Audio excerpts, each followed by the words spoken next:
tools for project management. Depending on the type of uncertainty we experience in the project, there are different types of tools that we can use for managing the projects. If you have low uncertainty, such as construction projects or some construction projects or some routine development projects, the method that we used with calculating critical path and using slacks to optimize the projects to control the critical activities more and try to make sure any delays are somehow compensated.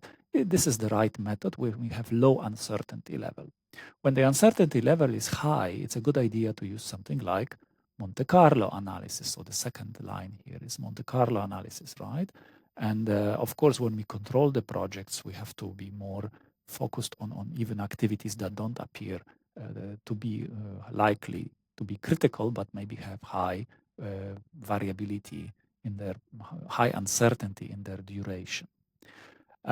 There are also projects with iterations. So, for example, we might have to go back to some earlier activity, redo.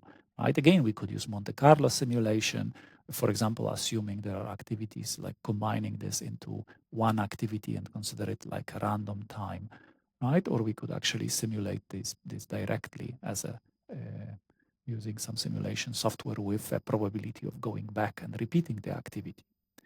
When you have multiple scenarios and one or more of them require termination of the project, there are decision trees that we can use to analyze projects.